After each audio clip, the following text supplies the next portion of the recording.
What would you do if you could watch your children's lives unfold through a camera, but you were too afraid to actually live in them? This billionaire made that choice. And what he saw on his screen one Thursday afternoon made him realize he'd been watching his family die while he was still alive. This is his story. Welcome to Reality Untold Stories. While you are here, please hit the subscribe button and comment your view on the story and where you're watching from. Part 1. When everything changed. You know, sometimes life breaks you in ways you never thought possible. That's what happened to David Richardson. Let me tell you his story, because it's one that reminds us what really matters when everything else falls away. David lived in a beautiful estate just outside Portland, Oregon. The house sat among tall pine trees, with views of Mount Hood in the distance. It was the kind of place you'd see in magazines, perfect and peaceful. But inside those walls, there was a silence that felt heavy, like a weight pressing down on everyone who lived there. David was a shipping magnate. He owned one of the largest freight companies on the West Coast, moving cargo across the Pacific, solving impossible logistics problems, making millions of dollars every single day. People called him brilliant. They said he could see solutions where others saw only chaos. But all that success, all that money, all that praise, it meant nothing compared to what he'd lost. 2 years ago, his wife Sarah died suddenly. A heart condition nobody knew she had. One day she was there, laughing in the kitchen, and the next day she was gone. Just like that. David was left alone with their 3 little ones, triplets named Sophie, Samuel, and Simon. They were only 2 years old when they lost their mother, too young to really understand where Mommy went. And then, 6 months later, the accident happened. A terrible car crash that David still has nightmares about. He wasn't driving, thank God, because he would never have forgiven himself. But the children were in the car with their temporary nanny. A truck ran a red light. The impact was devastating. The triplets survived, but their little bodies were broken. The doctors said the damage to their spinal cords meant they would never walk again. 3 beautiful blonde-haired babies, not even 3 years old, now confined to tiny wheelchairs specially made for toddlers. Can you imagine? Can you imagine being a parent and watching your children, who should be running and jumping and exploring the world, sitting still, their legs unable to move? David tried to be strong. He threw himself into his work, traveling to Singapore, to Tokyo, to Vancouver, making deals, managing crises. But every time he left, he felt like he was abandoning them. Every time he came home, he saw the sadness in their eyes, and it broke him all over again. He hired the best medical staff money could buy. Physical therapists, pediatric specialists, nurses who came with perfect references. But something was missing. The children were cared for, yes, but they weren't happy. They barely smiled. They barely spoke. It was like they'd forgotten how to be children. Then one day, something frightening happened. David was away on business when he got a panicked call from the head nurse. Little Simon had somehow tipped his wheelchair and fallen. He'd been on the floor crying for almost 10 minutes before anyone noticed. 10 minutes. David felt sick. He imagined his son, helpless and scared, calling for help that didn't come fast enough. That's when the fear really took hold. David couldn't sleep. He couldn't focus. He kept imagining all the terrible things that could happen when he wasn't there. So he made a decision. He installed cameras throughout the house, especially in the children's rooms and play areas. High-tech security cameras that he could access from anywhere in the world. He told himself it was just for safety, just to make sure his babies were protected. But deep down, he knew the truth. He couldn't let go. He couldn't trust anyone. And he couldn't bear the distance between him and the only family he had left. The cameras became his obsession, his window into a home that felt more like a hospital than a place where children should grow up. And he watched day after day, seeing his children exist but not really live. Until everything changed. It was a cold November morning when Rachel Bennett walked through the front door. David had interviewed dozens of caregivers, each one more qualified than the last, but something about Rachel was different. She wasn't the most experienced, she didn't have the fanciest degrees, but when she spoke about children, her whole face lit up. She had this warmth about her, this genuine kindness that you can't fake. Rachel was in her early 30s, with dark curly hair always tied back in a practical ponytail and eyes that seemed to really see people, not just look at them. She'd worked with special needs children for years, not in fancy hospitals, but in community centers and small clinics where families couldn't afford expensive care. She knew what it meant to work with limited resources, to be creative, to find hope in small victories. The first day Rachel met the triplets, something magical happened. Sophie, who hadn't smiled in months, looked up at this new person, and her little face softened. Rachel knelt down, getting to their eye level, and said, "Hello, beautiful souls. I'm Rachel, and I think we're going to be great friends." She didn't talk to them like they were broken. She didn't use that careful, pitying voice that so many adults use around children with disabilities. She talked to them like they were exactly what they were: smart, capable kids who just needed someone to believe in them. Over the next few weeks, the house started to feel different. The other staff noticed it first. There was laughter coming from the playroom. Real laughter, the kind that makes you smile even if you don't know what's funny. Rachel had this gift for turning ordinary moments into adventures. A simple meal became a tea party with imaginary guests. Folding laundry became a game of matching colors. Reading a book became a full theatrical performance with different voices for every character. But David, watching from thousands of miles away through his camera feeds, noticed something else.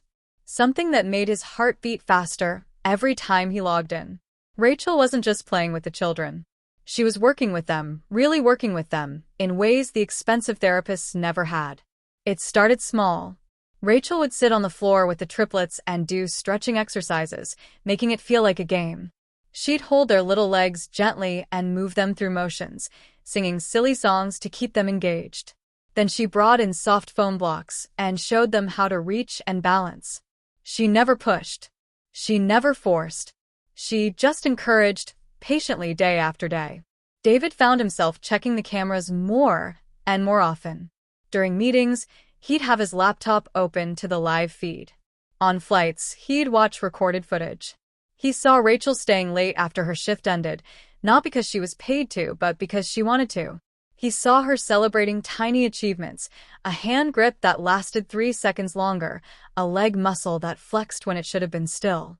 And he saw something else that troubled him deeply. Rachel never told anyone what she was doing. She didn't brag to the other staff. She didn't send him reports about the children's progress. She didn't post anything on social media looking for praise. She just worked quietly and steadily, as if this was simply what you did when you cared about someone.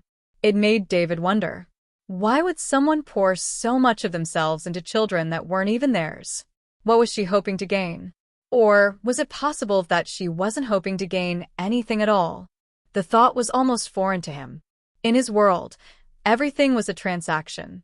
People did things because they wanted something in return. But Rachel seemed different, and that both comforted and frightened him. Then came the Thursday afternoon that changed everything. David was in his corporate office in downtown Portland.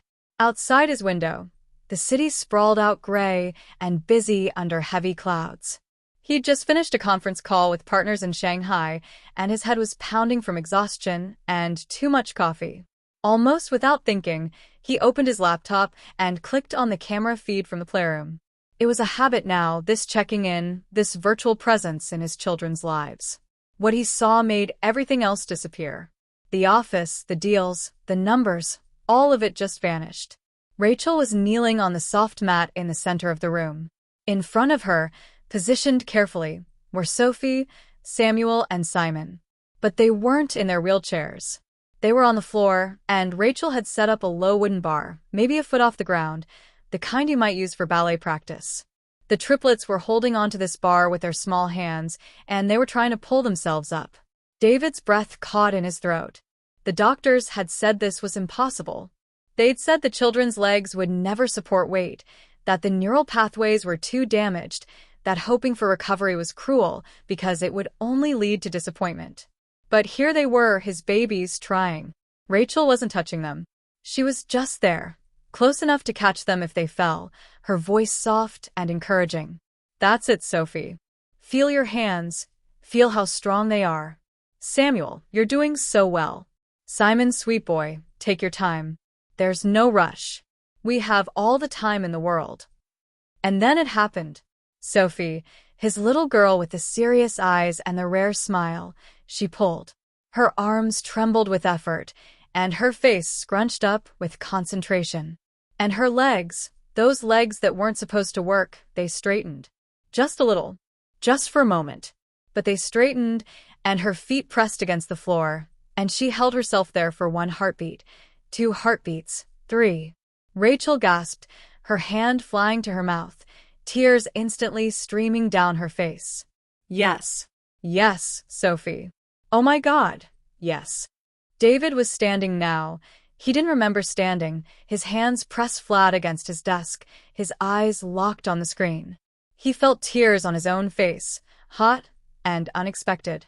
His voice came out as a whisper to the empty office. My baby. My sweet baby girl. Samuel tried next, encouraged by his sister's success. He pulled and strained, and though he couldn't straighten his legs as much, he lifted himself up, his body weight shifting forward in a way it hadn't done in over a year. And then Simon, always the quieter one, the one who seemed most withdrawn, he gripped that bar with determination David had never seen before and pushed with everything he had. They couldn't hold it long. After a few seconds, they each sank back down, exhausted. But they were smiling. All 3 of them, smiling these huge, proud smiles. And Rachel gathered them into her arms, laughing and crying at the same time, telling them how brave they were, how strong, how absolutely amazing. David watched the scene, and something inside him cracked open. For 18 months, he'd been living in a fog of grief and fear and guilt. He'd been going through the motions of life, but not really living. He'd been protecting his children, but not really seeing them. And here was this woman, this stranger he'd hired, showing him that his children weren't broken. They were fighting. They were growing. They were becoming. He made a decision right then. He closed his laptop, grabbed his phone, and called his assistant. Cancel everything, he said. Cancel the rest of this week. Cancel next week. I'm going home. For the first time in longer than he could remember, his work didn't matter. The company didn't matter. Nothing mattered except getting back to his children and being the father they needed, the father he should have been all along. The flight from Portland to the estate felt both endless and too short. David sat in his car as his driver navigated the familiar roads, and his mind raced with questions. What would he say to Rachel? Should he tell her he'd been watching? Would she feel violated, knowing cameras had been recording her private moments with the children? Should he thank her, praise her, give her a raise? Nothing felt adequate for what she'd done. More than that, David felt a deep, uncomfortable shame. This woman had accomplished in a few weeks what teams of expensive specialists couldn't do in over a year. Not because she had better training or fancier equipment, but because she had something he'd forgotten how to give: presence, patience, and unconditional love. He'd been so busy trying to protect his children from the world that he'd protected himself from them. He'd hidden behind work, behind travel, behind camera screens, watching their lives unfold at a safe distance where he couldn't be hurt again. But in doing so, he'd missed so much. He'd missed the daily small victories, the gradual return of joy, the slow miracle of healing. When the car pulled up to the house, it was late afternoon. The autumn sun was setting behind the pine trees, casting long shadows across the lawn. David walked to the front door quietly, his heart pounding. He didn't announce himself to the staff. He just walked through the familiar halls, following the sound of voices toward the playroom. He stopped outside the door, which was slightly ajar. Inside, he could see Rachel sitting on the floor with all 3 children around her. She was holding something small in her hands, a worn wooden toy, a little carved horse that looked old and well-loved. "This was my little sister's," Rachel was saying, her voice soft and full of emotion. "Her name was Lily. She got very sick when she was about your age. The doctors said she might never get better, that we should prepare to say goodbye. But my mama, she never stopped believing. And Lily, she never stopped trying. Every day was hard, but every day she fought." Sophie reached out and gently touched the wooden horse. "Is she better now?" she asked, her voice small. Rachel smiled, though her eyes were sad. She is. It took a long time and it was scary, and there were days when we all cried. But she got better. She's all grown up now, and she runs marathons, can you believe that? The little girl, who couldn't walk now runs for fun. Like us. Samuel asked. Exactly like you, Rachel said, her voice firm and sure. You three are the bravest people I know. Your bodies are learning something very difficult, and you're doing it. You're really doing it. And one day, maybe not tomorrow, maybe not next month, but one day, you're going to stand up all on your own. I believe that with my whole heart. Simon, usually so quiet, spoke up. Will you still be here? Rachel's expression softened even more. As long as you need me, sweet boy. As long as you need me, I'll be right here. David felt his throat tighten. He understood now. Rachel wasn't doing this for recognition or money or advancement. She was doing it because she knew what it meant to watch someone you love fight for their life. She'd been there.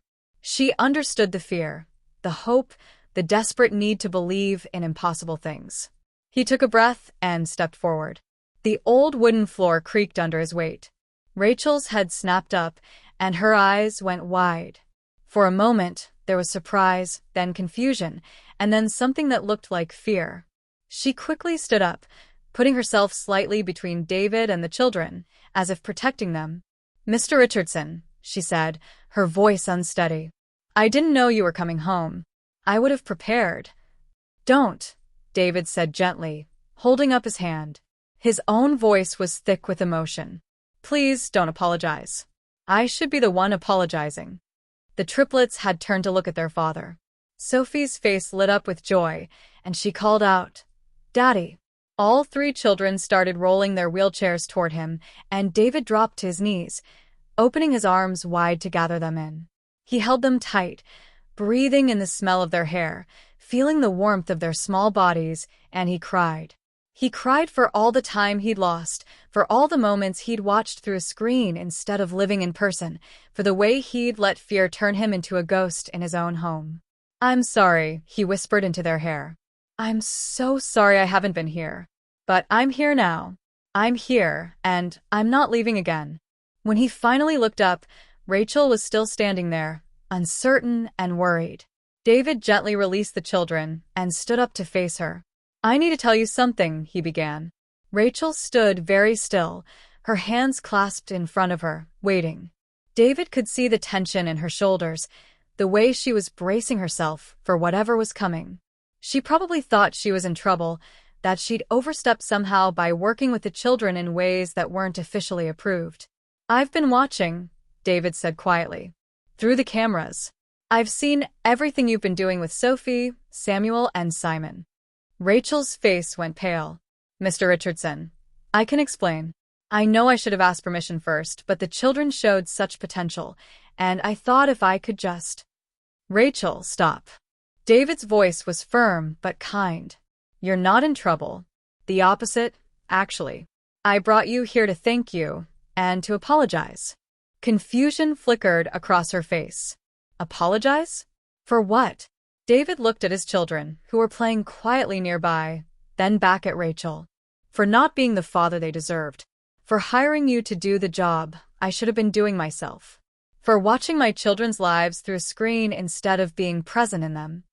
He gestured to the playroom around them, to the makeshift therapy equipment Rachel had created, the encouraging drawings on the walls, the atmosphere of hope and possibility she'd built. In a few weeks, you've given my children something I couldn't give them in over a year. You've given them hope. You've made them believe they can have a future beyond their wheelchairs. And more than that, you've loved them. Really loved them, not as patients or responsibilities, but as the amazing little people they are. Rachel's eyes filled with tears. They are amazing, she said softly. They're some of the strongest, bravest souls I've ever known. And Mr. Richardson, with respect, you're wrong about one thing. You did give them hope. You're their father. Everything I've been able to do, it's because you gave them a stable home, because you care enough to find people who will help them, because even when you're far away, they know you love them. But I haven't been showing them that love, David said. Not the way I should. I've been so afraid of losing them, so paralyzed by fear that I've already lost the most important years. I can't get this time back, but I can change what happens next. He pulled out an envelope from his jacket pocket and handed it to Rachel. She took it hesitantly, looking at him with question in her eyes. That's a new contract, David explained. I'm promoting you to be the children's primary caregiver and therapy coordinator. I want you to design a complete program for them, whatever you think they need. Money is not an object. But more importantly, I'm restructuring my entire work schedule. I'm stepping back from day-to-day operations of the company. I'll still be involved in major decisions, but I'm hiring someone else to handle the traveling, the constant fires that need putting out. From now on, I'm going to be here. Really here. Rachel opened the envelope with shaking hands, glanced at the papers inside, and gasped. Mr. Richardson, this is too much. This salary, It's less than you deserve, David interrupted. You've given my children their lives back. You've given me my children back. How do you put a price on that? Rachel wiped at her eyes, trying to compose herself. I didn't do this for money. I did it because they needed someone to believe in them. I know, David said gently. I saw that. I saw how you stayed late when you didn't have to. I saw how you celebrated every tiny victory, like it was the Olympics. I saw how you shared your sister's story with them, how you gave them a piece of your own pain to help them feel less alone. That's not something you can hire. That's something that comes from the heart. Sophie rolled her wheelchair over and tugged on her father's pants. Daddy, are you staying home now? David picked her up carefully, settling her on his hip like he used to when she was smaller. Yes, sweetheart. Daddy's staying home. And we're going to have adventures together, all 4 of us and Rachel too, if she'll stay. 5 of us, Samuel corrected, rolling over with Simon right behind him. We're 5 people now. David laughed, a real laugh that felt rusty from disuse. You're absolutely right. 5 people. A family. Rachel smiled through her tears. I'll stay, she said. Of course I'll stay. Over the next months, the house transformed completely. David was there for breakfast every morning, helping feed the children, hearing about their dreams from the night before. He was there for Rachel's therapy sessions, learning the exercises so he could help practice them. He was there for bedtime stories, for middle-of-the-night wake-ups, for the mundane and beautiful moments that make up a life. And slowly, miraculously, the children continued to improve. Sophie's 3 seconds of standing became 10 seconds, then 20, then a full minute. Samuel learned to shift his weight from leg to leg, developing strength in muscles that had been dormant. Simon, quiet Simon, surprised everyone by standing completely unassisted one morning, holding himself up for nearly 30 seconds while Rachel and David both cried tears of joy. The doctors were amazed. They had no medical explanation for the progress. They talked about neuroplasticity, about the resilience of young bodies, about the unpredictable nature of spinal injuries. But David knew the truth. The medical explanations were only part of it. The real miracle was simpler and more profound. His children were healing because they were loved, truly and completely loved, by people who believed in them. One evening, almost a year after Rachel had first arrived, David was sitting in the playroom while the triplets played a board game on the floor. Rachel sat beside him, and they watched the children together in comfortable silence. I removed the cameras, David said quietly. Rachel turned to look at him, surprised. Last month, he continued, I realized I didn't need them anymore. I'm not watching my children's lives from a distance. I'm living them. Right here, right now, where I should have been all along. Rachel smiled. That must have been hard, letting go of that security. It was terrifying, David admitted. But I learned something important. Real love isn't about control or surveillance or trying to protect people from every possible harm. Real love is about being present, being vulnerable, being willing to feel pain because you care so deeply. You taught me that. Your children taught you that, Rachel corrected gently. I was just the bridge. They sat together, watching Sophie help her brothers with a game, listening to their laughter fill the room that had been silent for so long. And David thought about how strange life was, how sometimes you have to lose everything to understand what really matters. He'd built an empire, made millions, solved impossible problems, but none of that meant anything compared to this moment, sitting in a room with people he loved, being fully present in his own life. "Thank you," he said to Rachel, "for everything." She reached over and squeezed his hand. "Thank you for trusting me, and for coming home." Sophie looked up from the game and called out, "Daddy, it's your turn."